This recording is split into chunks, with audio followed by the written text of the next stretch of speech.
In a few seconds, we'll start. Thank you for your patience.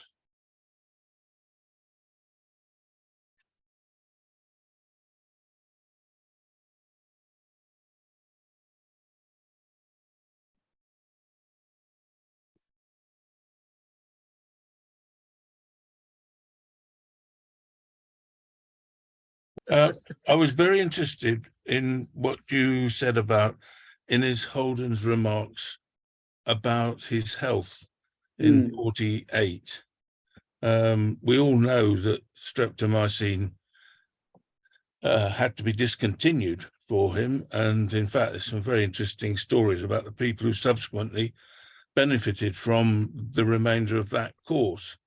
But though her astute observations that didn't include him looking rough, you have to wonder whether the streptomycin actually did him some good, notwithstanding.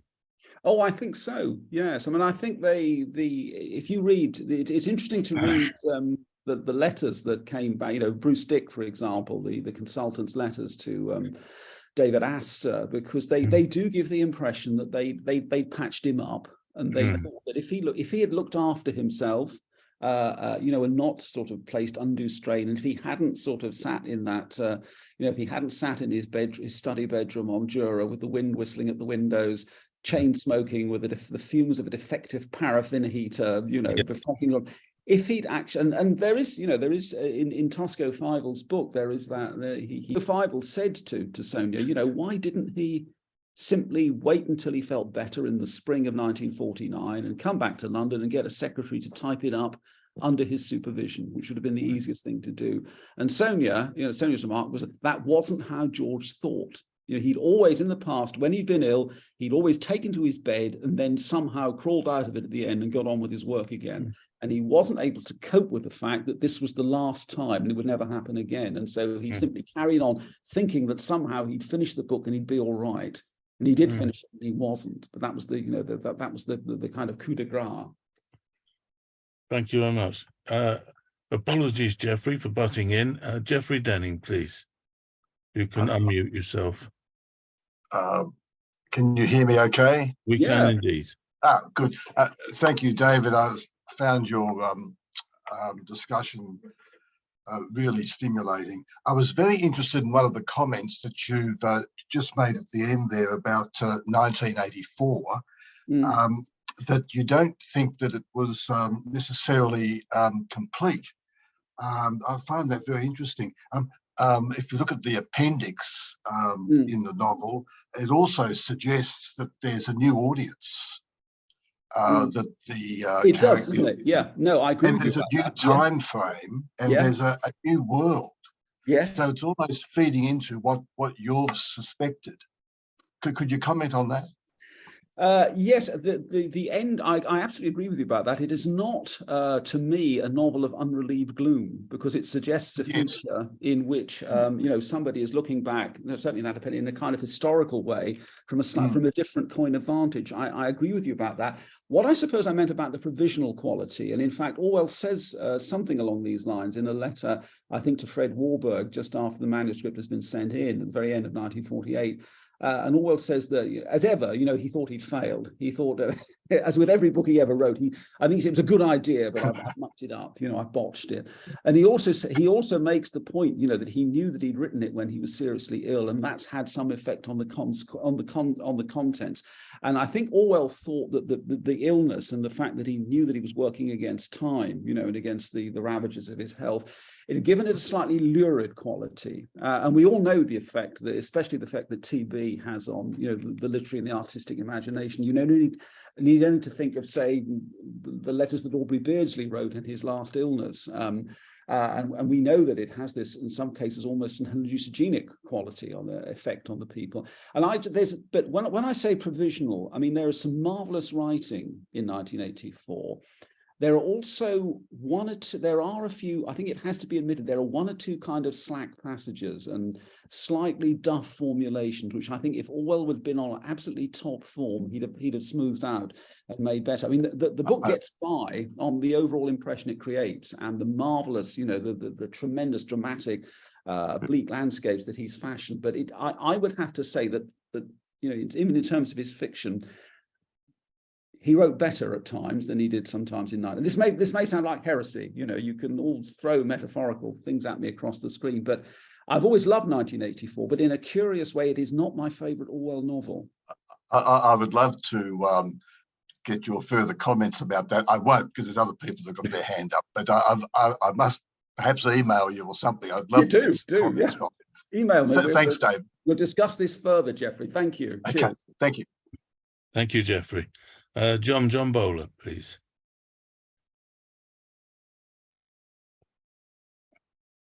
Unmute, please, John. Yeah. Right. Thank you both. I enjoyed that discussion very much, and I look forward to reading your book, David.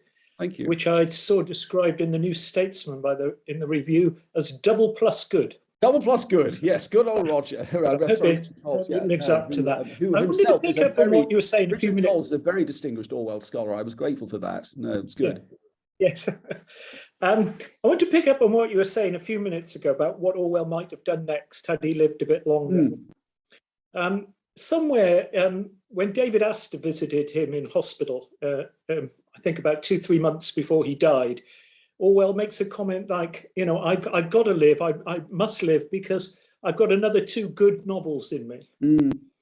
Back in that essay, Why I Write, he says that even from his teens, he wanted to be a novelist. And yet, of course, by the time of 1984, you know, his reputation increasingly is on his polemical writing, on his essays. And one imagines there would have been a lot of demand for those from publishers, Sunday newspapers and so on, to comment on the Cold War, to comment on the Soviet Union, whatever. And I wonder whether they wouldn't have got in the way of this ambition, this thwarted ambition he had to be a novelist. Well, you see, I absolutely take your point about that in terms of, and this is, you have to realize in the last 10 years of his life, he only wrote 2 novels, whereas in the 6 years preceding, he'd written 4. And it's quite true that he was becoming, you know, very well known for his polemical work and his literary journalism. I wonder whether the success, the huge life-transforming success it would have been in 1984, would have actually allowed him to sit down and write the novels that he wanted to write. And when I said earlier that I thought that he would, if that had been the case, he would have reverted to type. If you look at his very early writings, if you look at Burmese Days in its entirety, and about half of The Clergyman's Daughter, because that's where he begins to change, the writing there is much more, he's much more of an aesthete. When I mean, the effect of the landscape of Burmese Days on his style is quite dramatic. You know, there's extraordinary metaphors, these extraordinary descriptions of the scenery and the locale and the Burmese geography. And there are there's a kind of moment I isolate. I think I'm not sure if it's in the notes to A Clergyman's Daughter or actually in the New Life, but there's a moment about halfway through the first chapter of A Clergyman's Daughter where you can see one style stopping and another style starting. There's, you know, he's walking down, Dorothy is walking down down Southwold High Street, Knight Hill High Street, and she says, you know, and the spring sunshine was out and the clouds were chasing through the sky, and it's, you know, and then suddenly it looks all right, you know, unless you've got a creditor or an enemy behind every. And that's the mature Orwell style coming in. But a lot of Burmese Days is very 90-ish. You know, it's wild era aestheticism. And I wonder, and Orwell actually, although, you know, he made that famous comment that good prose is like a window pane, which I happen to disagree with. Rather, there's a lot of good prose that isn't like a window pane, and there's a lot of good prose that Orwell himself liked, which isn't like a window pane. I think if he'd actually been given, you know, a comfortable life and the ability to sit down and write what he wanted, I think he would have gone back to that early style. That's just a hunch, but that's what I think about how his writing might have developed, or perhaps only regressed. We don't know. Despite him saying, you know, it was when he wrote for a political purpose, he felt he was most effective. Oh, despite that, no, I think at bottom, you know, I think he had a love of words and the way words sounded and worked without thinking of their political connotations at all. And I think that comes over in why I write. But I think we should always remember that. Well, I mean, obviously, you know, obviously he you know, I think fulfilled his ambition of making political writing into an art. But deep down there is the you know, the literary world of his childhood. I think is urging him on. Okay, thank you very much. Thank you. Thank you, John. Felicia Nimu, please. Hello, am I unmuted? You are unmuted. Thank you. And, Okay, if I could just say to everybody before you talk, Felicia Nimu will be giving our October George talk on 1984. and by the way, it's called The 20th Century's Most Underrated Novel. So Yeah. I hope you'll all come and see why. Thank Yeah. you very much. Okay, I was terribly interested in everything you said, but especially in three things. One is where you said you thought 1984 was unfinished. I'd like to suggest another way it's unfinished, not just thematically, but in three details, one of which I think I mentioned at a past meeting that should have been edited out. One is where Julia gives Winston that incredibly long, detailed list of directions about where to meet her in the country and says, "Can you remember all that?" And he says yes, and proves it by showing up. Try it. I tried it in my classes and only one student ever even came close. That's a real problem because one of the points I think behind 1984 is that Winston is supposed to be, except maybe being smarter than average, an ordinary person. An ordinary person does not have that kind of memory, despite what he says about what pros are able to do with respect to the lottery. A more minor error is where he says he doesn't know Julia's address or her last name, but it doesn't matter because it's inconceivable they can ever meet indoors. But of course, in the next paragraph, he talks about their meeting indoors in the Belfry. What he should have said was couldn't meet in her home. The third example, I'm sorry, is disgusting. It's the one about where Tom Parsons uses a lavatory loudly and abundantly, and it turns out the plug was defective and the cells stank abominably for hours afterward. But of course, the torturers would want the cell to stink abominably. Why would they want the plug to be good to begin with? I had also wanted to say something about that very interesting series of things you said about anti-Semitism. There's a parallel with Agatha Christie, the mystery writer, of course, that I read someplace that some of her early novels had anti-Jewish stereotypes, and then she was at a party and someone said the Jew should be exterminated, and she was so horrified she never said anything anti-Jewish again. I cannot vouch for the truth of this, but I thought it was something interesting to read. Note also, of course, that although Goldstein is described as having a lean Jewish face, nothing even remotely anti-Semitic is said during the 2 minutes hate. Okay, that's basically what I wanted to say, and thank you very much for a wonderful talk. Thank you, and thank you for that. Those are very interesting points. What I would add to them, I think, when I talked about 1984 being provisional or in some sense incomplete, I think there is a sense in which this rises up to about beyond the backdrop or the superstructure of the novel. One thing that's always fascinated me about 1984 is it's a novel that is based on its fundamental basis is technological. It's about the implication of a surveillance society where every move is watched, overshadowed, and in some cases even foreseen. They're out to get you and they know how to get you and they can see everything you do. And yet Orwell, to me, has no real idea of how technology works. Or how you never really find out how the telescreen works. You never find out how the intricacies of Winston's job works. When he's out with Julia and says, "Oh, they could be listening. They got smart." And I think to myself, what are there sort of handheld? Are there microphones being dropped out of the sky? Are there drones? We just don't know. Orwell, it doesn't matter because on one level, 1984 is an intensely realistic novel. It's supercharged realism. It's hyper realistic. On the other hand, it's not realistic at all, because there are lots of things that happen or are purported to happen where the only explanation is the one that Homer Simpson always gives in The Simpsons. A wizard did it, because there's no real idea of how the technology works. I mean, if at one point Orwell says, that thousands and thousands of people are on the other end of the telescreen watching, watching people like Winston do his physical jokes. So how does that work? Is half the population, is half the inner party spying on the other half? It doesn't matter in terms of how the novel achieves its effects, but it does make you question, the kind of deep structures on which the novel is based. Anyway. Thank you. We have another question. Peter, please. Thank you very much. Thank you very much for the warm welcome and warm greetings from California and many congratulations on the book. It's a delight to speak to you, Peter. It's a delight to speak to you.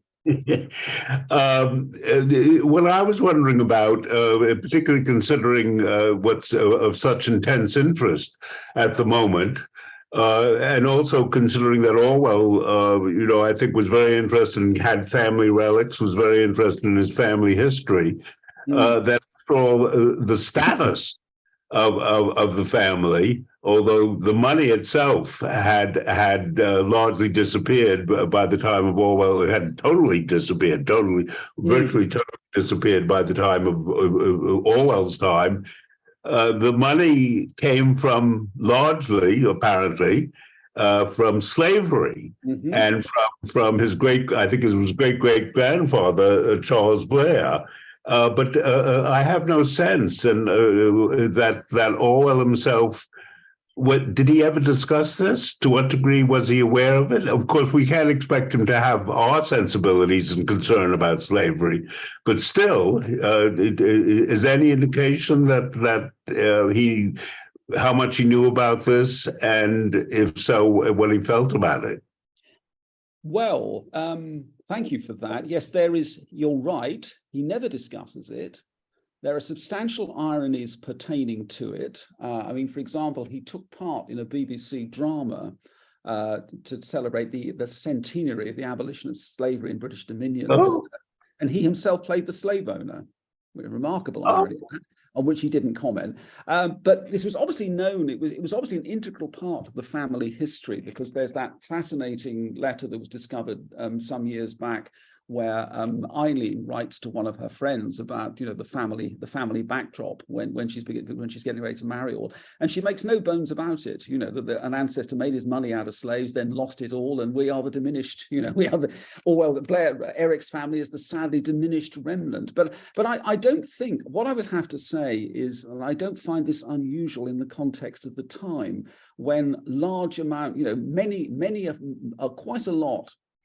Probably a majority of what we'll call well-heeled families and their money in Britain in the early 20th century could be traced back. And I don't think it was something that people would have thought out about, that they would have made a fuss about. You only need to think of the slave background of some of the financing of Jane Austen's novels, and it's not even thought a source of comment. I realize that this is back in the previous century, but it was just a kind of given. It was almost a sort of kind of commonplace on the way that money had become available to, well-heeled upper bourgeois families in Britain at the end of the 19th century. Les, you're putting your hand up there. Can I make a point as an advocatus diaboli, which is that Orwell does mention slavery in part 4 of Looking Back on the Spanish War, where he refers to the length of slave empires and how long they could last, obviously with a sense of horror. And he comments on the fact that slavery is being reimposed in the sense of slave workers under the Nazis and in the gulags must be his reference. So he's not referring to the Caribbean slavery, which might have affected his earlier family, but he's certainly commenting on slavery and condemning it. Oh, he is, but I think, you see, given that the exploitation of colonial peoples is so integral to the world in which he was born, in some cases it's it's so vast that you don't sort of talk about it. It's kind of, I think the other thing, the very much point to be said in Orwell's favor, is that there's not one shred of racial prejudice has ever emerged out of his dealings with say contributors at the BBC in the 1940s. He was a great sponsor of Una Marson, the West Indian poet. Got on very. I won't say he got on very well with the Sinhalese poet Tambamutu. I think his description was, quote, a bit of a cough drop, to use that Edwardian word, but he was, you know, encouraged him and was perfectly, and in fact, you know, there are some, you know, his work on the Indian servers was extremely enlightened for the time, and some of the steps he took to get sort of innovative programming. And Peter Davison writes very well about this in the relevant volumes of the Collected. So it's a, you know, this is it's still an awful lot to be said about this subject, I think. Well, it does, and then of course there's Orwell's review of Union Now by the chap called Street, which has got an unpublishable title now, which is very prescient. Yeah, very prescient. And it makes the point that it's not slavery; it's free labor, which is being paid at poverty wages, I mean, and that's what the system allows.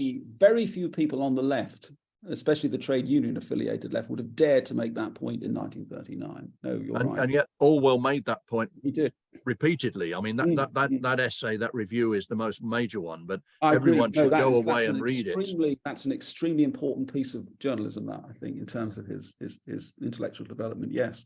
Yeah. Thank you. Sylvia, please. You hear me? Yeah, we can. Okay, thanks, David. I really am looking forward to reading your book whenever it gets here to Canada. I wanted to introduce another reason why it took so long for 1984 to get finished. Of course, Eileen had died in 1945, and she had planned to go to Jura with him, as you know, and she had helped type his other books, so she surely would have been helping him with this one, as well as looking after Richard, of course. And she would have typed the final draft, I feel certain, if she'd been there. Oh, so, sure, yes. I think that probably had something to do with the slowness of getting that book finished. I think it probably would, yes. And he lacked, I think you're right, I think one of the things that he lacked being on Jura in those circumstances, and in fact he lacked it in the winter of 1946-7, when he was back living in the Islington flat, you know, the smothered under journalism period, was he lacked a proper confidant with whom to discuss the work in progress. Although he did discuss work in progress, even when Eileen was alive. He was discussing work in progress with his other friends. And in fact, you know, several people said that when you know, Animal Farm came out, just as they said when 1984 came out, that they then realized that they'd had long conversations with Orwell where they hadn't realized that he was actually rehearsing some of the arguments of the books, and they'd wondered, it hadn't occurred to them at the time. They were just having speculative conversations about international power politics or, you know, related topics of that, and then they would see it all developed and then brought out in fiction later. So I think he had a habit of doing that with quite a lot of his friends. But I agree with you that he certainly lacked, and I agree that certainly Eileen would have typed that manuscript and he wouldn't have had to have done it himself. So it would have been interesting to see how long she could have kept him alive. I mean, as we know, he couldn't keep her alive, but it would be interesting to see how long she could have kept him. Yeah, he should be helping feed him too, of course. Look after him. Indeed. Thanks very much, Sylvia. James Frayne, looking forward to seeing you shortly in Jura. Looking forward to seeing you. A couple of questions. Very early on, you mentioned that 20 years later, or roughly 20 years later, your opinions of Orwell have changed, or your experience of Orwell has changed a little, or maybe even a lot. And I'd love to hear a bit more about what you mean by that. And then I have another question if there's time after, but I'm most interested in that question. How do I feel differently about Orwell now to how I felt then? That is a very difficult question to answer, actually.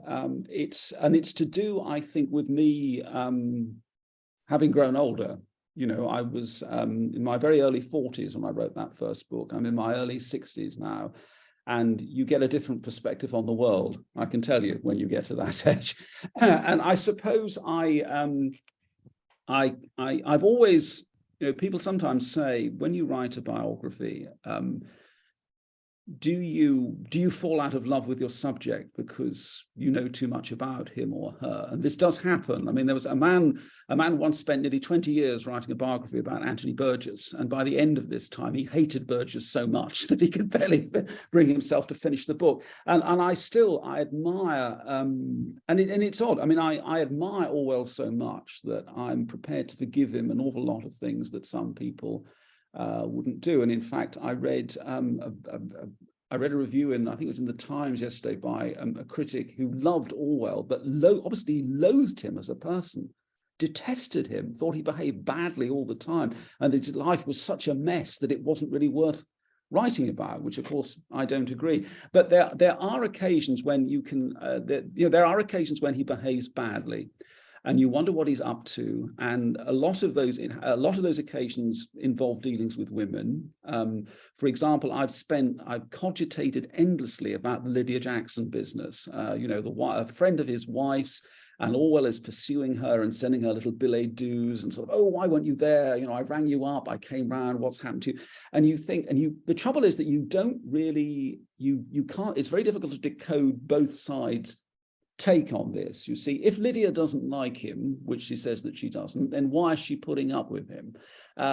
Is he to, as with I spoke earlier about his relationship with Eleanor Jakes after she got engaged to Dennis.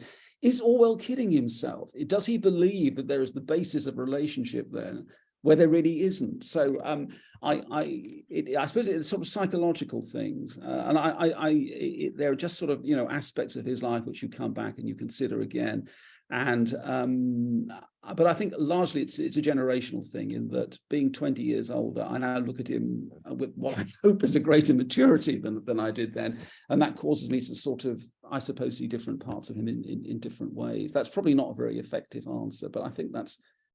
Well, can I ask you just a little more about what you mean by maturity then, when in terms of the lens that you're applying, like how do you experience that maturity when you look back at the younger version of yourself? What I mean by that is that I think there is a sense when you're a younger, I won't say when you're a younger person, coming head on head with a great literary figure. You have a sort of how do I put this? You have a kind of, or I thought I probably did, an kind of interpretive arrogance. You think, I know about this person, I've studied this person, I'm up to snuff on this. This is what I think, and it's right because I say so, and I've done the work. And then 20 years later, I found that I was becoming much more tentative, I suppose, in some of my judgments, and much more uncertain about what I think is the way in which Orwell's very peculiar personality works. I mean, the biography, and I'm sure you know a lot of these episodes already, the biography is full of episodes of Orwell behaving in a very strange manner, even by the judged by the habits of British eccentrics. There's that famous occasion, and I've thought about this, of when Anthony Powell says in his memoirs, when smart parties began to be thrown again after the war, where evening dress was mandated, Orwell would turn up in this shabby tweed suit, which looked all the more all the more kind of aristocratic, because it had obviously been made by a very good tailor. And he would stop at the door and sort of look round, wondering, and say, "Oh, is it all right if I come in like this?" And as Powell said, what would Orwell have said if you'd have turned around and said, "Well, no, sorry, George, this is a smart party"? And Orwell would obviously have thought he'd been discriminated against, and it was wrong to keep him out for being dressed in an old suit. But then he knew what he was doing. So there is a sense in which he stage managed it. He has set this up, this whole situation, in order so that he can appear to advantage. He's carrying all the trump cards. You can't win against Orwell if he turns up at a smart party in an old tweed suit. He's morally victorious, whatever. And this cause, and I'm still wondering about it. I'm still wondering about the stage management of the personality. And a lot of this book is about, as its predecessor was, a lot of this book is about Orwell's personal myth. It's again, as Anthony Powell says somewhere, Dance the Music of Time, what happens to people in life is not important. It's what they think happens to them, or what they think that other people think has happened. So it's all a process. It's all a process of myth management. And so that's, I think, where my uncertainty stems from, in that I'm now, I would say, despite having done all this extra work, I'm a lot less confident that I've got to the heart of Orwell's personality now than I was 20 years ago. Does that make sense? And then, oh yes, I do. It makes perfect sense, and that was the theme of your first biography. And so I was interested in that, how you extemporized on that. But then my final question, because I know there are other questions, is following on from that. You mentioned in the first version of the life, the theory that one writer had that he had Asperger's, and you kind of sort of dropped that in. But I don't remember mentioning that, actually. Yeah, I think you did, and you mentioned that, and Les is on it. Les has got his copy out. I'll show. But anyway, you go on. Sorry. And I was interested in that. That now that we don't call it that anymore, they say it's autism spectrum disorder. But I can understand not wanting to diagnose or to reduce the personality in such a way, but there's something about that would explain a lot of his odd behavior. I just wonder what your take on that would be now. I think it's interesting, but I would have to say that I'm always reluctant to ascribe isms to biographical subjects, because it's, in some ways, whatever the severity of the condition that person may or may not have suffered from, it's a bit too convenient. And it's a bit too much of a behavioral straitjacket in some ways. And I like to think, as a biographer, that one ought to keep one's options open in a way. And when I read a biography which announces that it's going to approach a subject from the angle of his or her such and such, then I get slightly suspicious, because I think that the way we behave is more complicated than that. And I don't think I'm fascinated to hear what you say, but there are so many benchmarks, now to judge people by like that, that I just think you sort of have to sort of go in open-handed in some ways and just see what you find. That's what I've tried to do with Orwell. But that's a very interesting point. Although the reviews have already praised the index to the new life, there's no reference to autism or Asperger's in the index. Yeah, no, I must say the index did an absolutely wonderful job in that. Absolutely. In fact, it was very funny. Yesterday, I found a review online by a rather religious scholarly publication in America called First Things. And the reviewer, to whom I doff my hat, had gone through the index and finding Orwell, Christianity, attitude to, anti-Catholicism, attitude to this. And I thought, yes, the index clearly did a brilliant job on this. Can I point out that what you might think of as being the Asperger's autism thing, and you're standing at the door, Orwell explicitly gives as a writer's approach to writing in Why I Write. He says, I was thinking, and he says, I was standing at the door, he looked around the room, he walked in. He quotes as being examples of what he was doing with his life, preparing for being a writer. So he was aware that he was doing it, and he mentions it explicitly in, I'm sure that's in Why I Write, mentioning, what he was doing as a I'm not sure if he says it's as a boy or as a young man, but it's there. Well, the interesting little asides in there about Lydia, my cousin Catherine, who's online with us, being a little bit older than me, knew Lydia better than I did.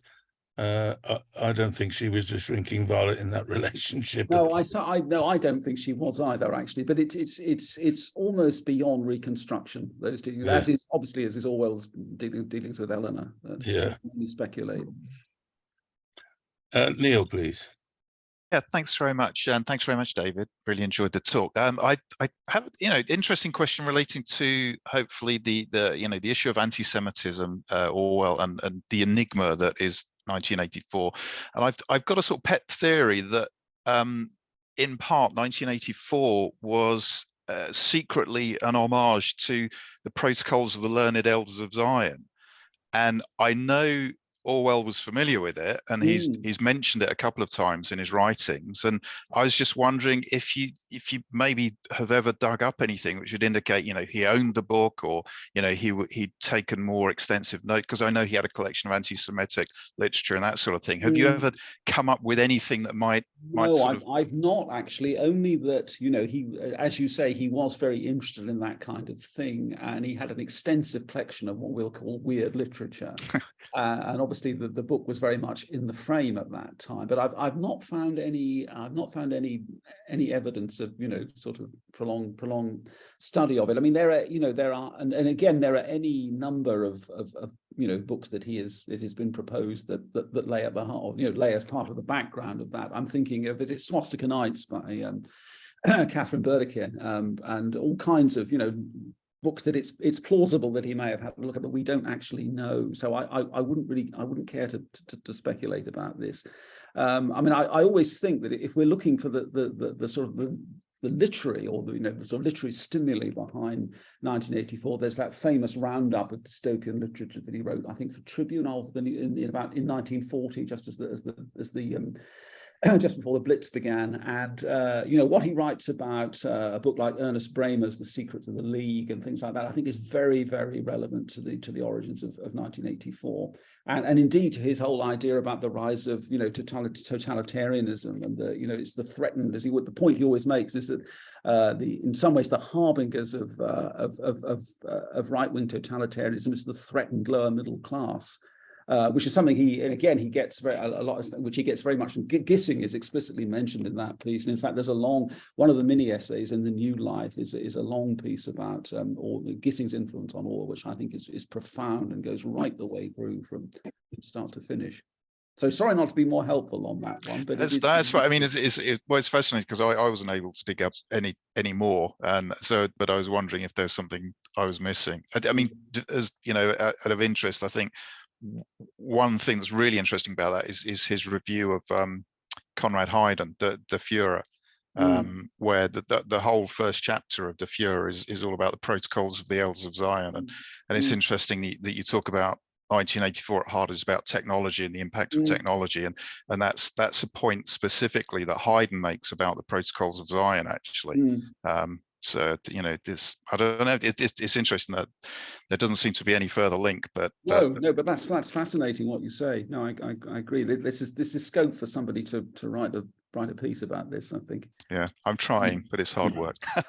There are so many of these areas, all of which require much further investigation. That PEN meeting he attended, and the book which was published of its talks, where he met John Baker, that needs much more investigation. Well, I've just something else that occurred to me only yesterday, Les, and everyone else, is that I wrote a piece for the Catholic paper, The Tablet, here in England, about a very interesting letter which to Eleanor from 1932, where Orwell talks about going to meet Father Martindale, the Jesuit, you know, the Catholic Jesuit writer, and having a long conversation about abstruse parts of Catholic theology. And there's a bit at the end where he says that he was completely useless at arguing with Father Martindale, because he was kind of mesmerized by the Jesuitical attack and Martin's arguments. And it struck me that there's a connection here between O'Brien being described as a priest,